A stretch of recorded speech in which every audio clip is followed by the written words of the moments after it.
SeaWorld, Ohio was a theme park and marine zoological park located in Aurora, Ohio. It was owned and operated by the SeaWorld Parks and Entertainment, formerly known as Busch Entertainment Corporation. The Ohio location was the second SeaWorld park to be built in a chain, following SeaWorld San Diego, which was opened just 6 years earlier.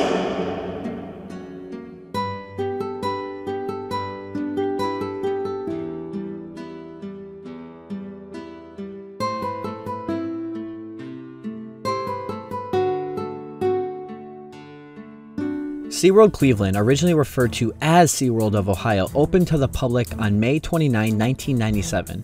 After nearly 2 years of planning and construction located approximately 20 miles southeast of Cleveland, the 25-acre marine park welcomed over 5,500 guests on its opening day.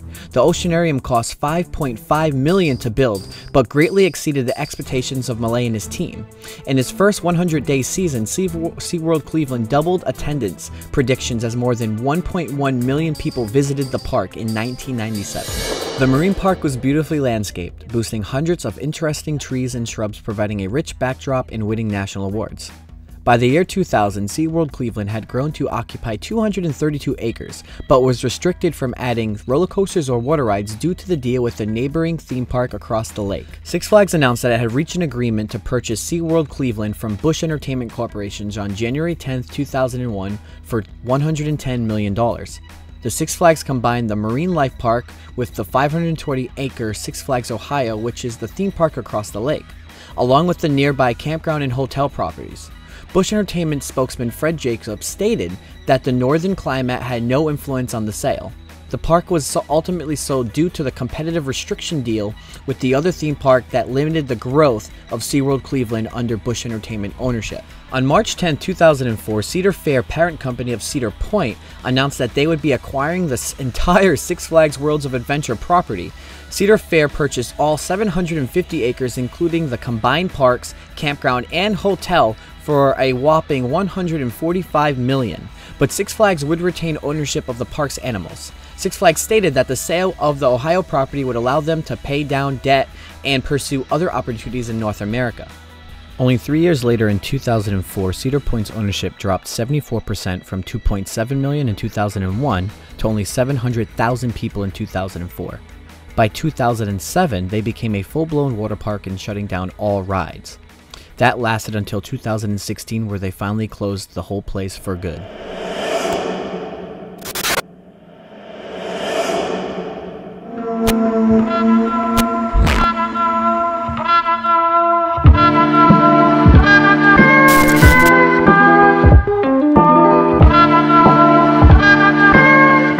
And what's even crazier is that SeaWorld was not allowed to place roller coasters here because of an agreement they had at another theme park literally on the side of this lake. There's a lake here, and across the lake is an actual theme park that had everything: water slides, flume rides, everything, like a traditional theme park. But they literally, when SeaWorld was placed here, they said they made an agreement with them to not put roller coasters here. In business, reputation and image count. Just ask SeaWorld. After the CNN documentary Blackfish aired, some big stars canceled their concerts there, and the call for a boycott seems to be spreading. Here's CNN's Martin Savage. A parade of performers, including Hart, Barely and Trisha Yearwood, have bailed on business. Also, really quick, I didn't mention that the theme park with the roller coaster did also go out of business as well. There's no more theme parks here, period. I normally would look at this place and turn my head away. This is not a place I normally would go to. There's no water slides. It's a waterless water park at this point. But because the fact it was SeaWorld, you know, history is what makes these abandoned places something. So you can kind of turn something that's nothing into something as long as the history's there. Something was over here. Looked like maybe like a waterfall would come down over there, like maybe like a bridge for looks. In the back right there was a huge water slide. And that's also gone. All the water slides have been taken out, of course, obviously. Another company bought them. I don't know where they went, just saying. Now, what else I find is really cool in terms of competition in business is the fact that Six Flags actually bought this property for 5 years after SeaWorld closed down, so no one else would actually build a theme park here or try to, because Six Flags Ohio is also here, and they want to keep all the business going for their theme park. Huge open land right here. Obviously some sort of kid area, I'm assuming, You know, when look at the water only goes to 2 feet. I mean, it could have been some little ride, but I think it was for like the kids. This is what I find so mind-blowing. Hang on, make sure this is safe. Should be a pillar right here I can walk on. Okay, this is what I find so mind-blowing. The fact that they built the theme park right here, which is fine, but then next door, literally next door, there was another theme park using the same lake.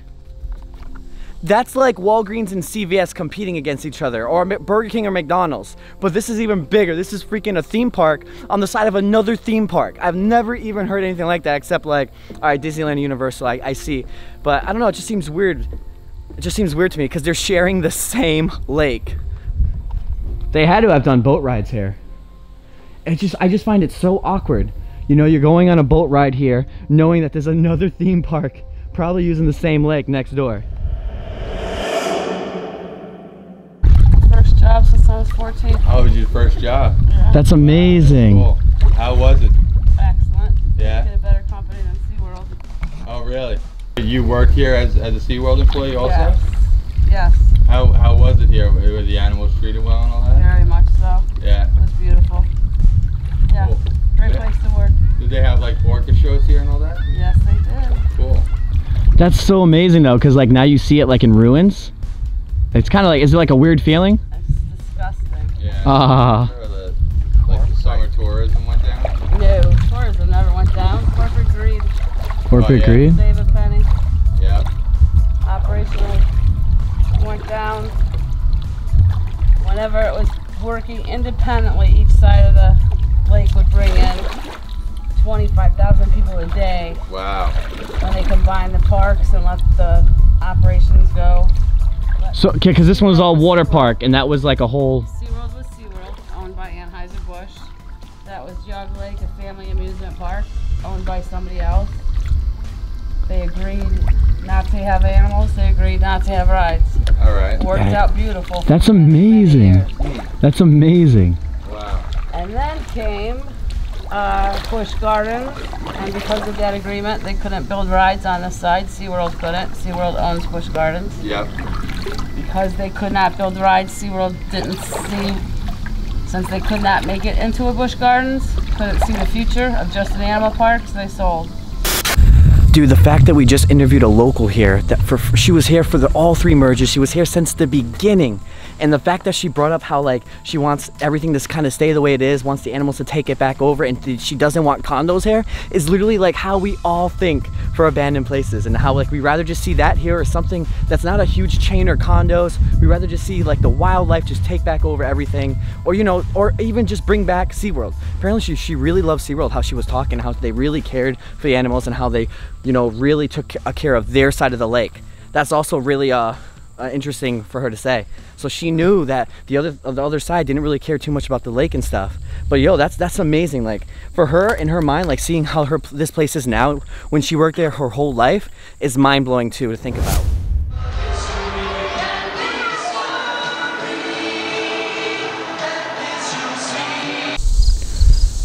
Got 2 kid slides right here. And I already called it. I already knew that this was like a little kids spot. You know, once you go to so many different theme parks, whether they're abandoned or not, you just get the gif of everything, the layout of everything. Massive wave pool. And whatever they were doing, it seems like they were like spray painting or something here. Some sort of outline of something. There's all blue line marks. Looks like from spray paint. The crazy thing is about this that it's so overgrown, and I actually don't know what was here, right? So like, I have to film everything because like there could actually have been something right here. It could have been a water ride right here in front of my face, but I just don't know anymore. The last time I filmed something similar like this was Centralia in Pennsylvania, which was the original Silent Hill. Nothing but just an empty road, and there was tons and tons of houses on that road at one time, but it was absolutely nothing there anymore. So I used a lot of before and after shots so I can bring in their creativity and give you guys the picture of what actually went down here. Well, there was a bridge here. Let's go over there. Dude, it drops down.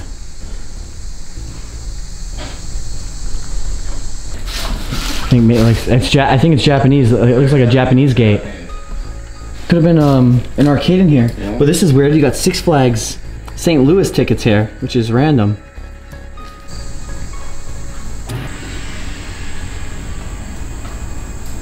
I'm inside the building now.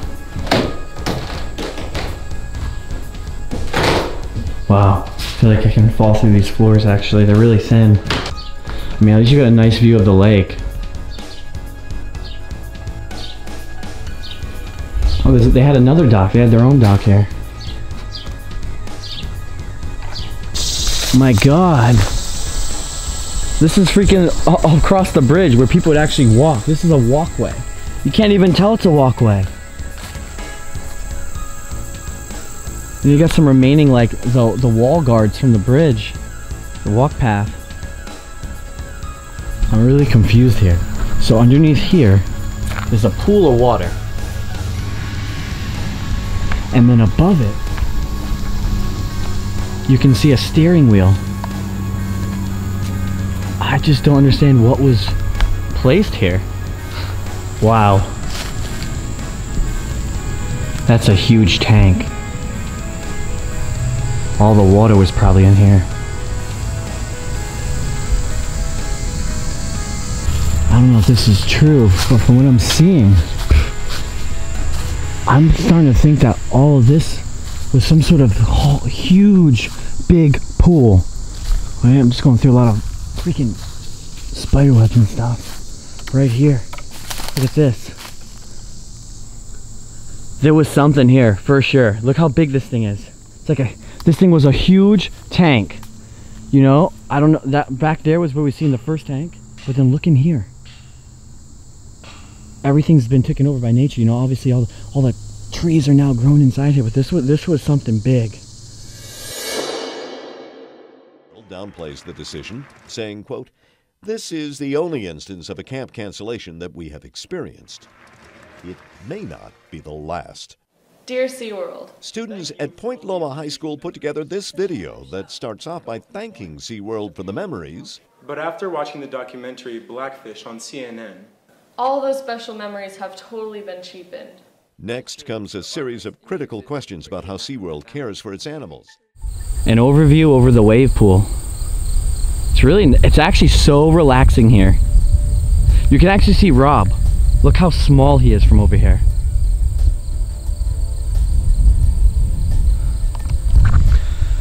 The previous, girl who used to work here, she said that she'd rather see this turn into a nature preserve area. And I like that. I think that'd be probably the best for this. You know, it's a nice lake. A lot of people are like spray painting the sidewalks.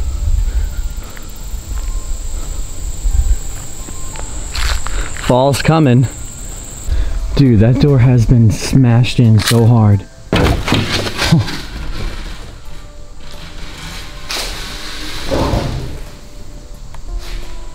Guess it was just a little spot serving food. Look at that guy on the door, that little doodle. And over here, looks like maybe like a greenhouse was here. Well, used to be. This is the back where they used to keep all the animals. Look at that, here's their cages.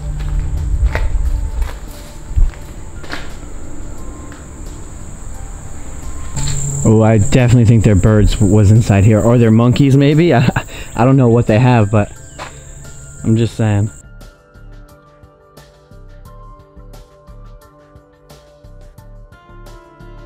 I think what's really interesting too is the fact that, you know, things are changing. You know, back in the day, zoos were really more, you know, they're just well respected. Everyone took their families there. People didn't really think about animal abuse too much. People didn't really, you know, it's the media and everything changed. Like now if you hear something about whales being hurt or SeaWorld or something like that, everything changes. The world blows up. No, you know, everything is changing from back in the day. So SeaWorld's definitely not, I don't think, doing as good as it used to. And you know, they're really smart to, let's make rides, let's create busch gardens. You know, any business, the best way to keep growing and staying in the game is to keep evolving and changing. And that's exactly what they did. Now, I'm not saying SeaWorld's bad or anything like that, or, you know, I'm not really getting into it. I'm just saying, like, it's definitely different from what it was back in the day in terms of how people thought about SeaWorld. You know, it's in zoos in general too, you know? I mean, if I was an animal, for sure, I definitely don't want to be locked up in a theme park either. I want to be out in my own area. I want to be in my world, not in the world that we created for the animals. The last building here that I haven't seen is this right here on the lake. Let's go check it out and then call it. Gotta watch out here.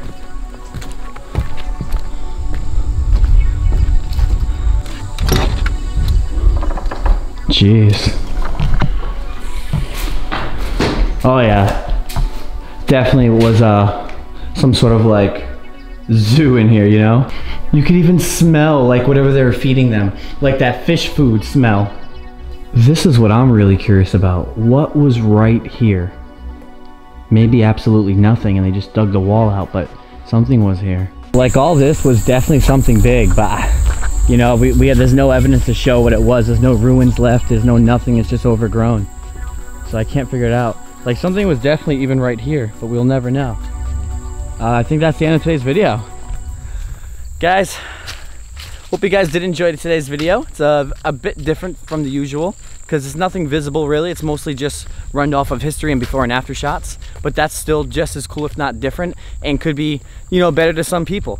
I really enjoyed this place because like I said, the history, and we got a freaking interview in. We found a girl who worked here and everything. Dude, I love doing interviews on people who used to work at past abandoned spots or, you know, in any situation. It just makes it that much better and more unique. Ooh. So, hope you guys did enjoy today's video. I'm out of here. Whew. I need a drink of water. I don't even know where Rob is. I'm gonna find him. We're skedaddling. We're out of here. Rise above. Just got out to explore. Peace and thanks for watching. Also, guys, let me know in the comments below if you like this video because I can actually go ahead and see the other side of this park and go do a video there. I'll go shoot over there someday in the future, maybe in a couple months from now, and I'll go do the same thing I did here, but at that theme park next door. If you guys want to do that, if you guys did, leave a comment down below on that. Yeah, peace out. Thanks for watching. Just got to explore. Rise above. Peace. Random. This is completely random and no disrespect or anything. I don't mean anything wrong about this, but there's actually a lot of YouTubers out there who will like document like, you know, weird different things. Example, top 5, top 10, top 7, Bright Sun Films, a bunch of other people, but they don't really do abandoned. They just kind of like take people's clips and information around the internet and who they can find, take their clips and they mash it up into their own video from other people's work.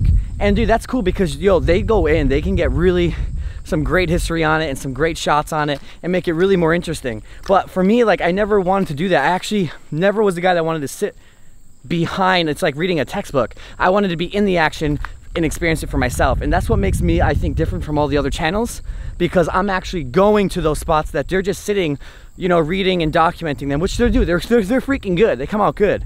I love actually Bright Sun Films work. It's just, I want to be the guy that's in it, doing my own and being here for myself. I want everything to be my own work. And that's how I've always been.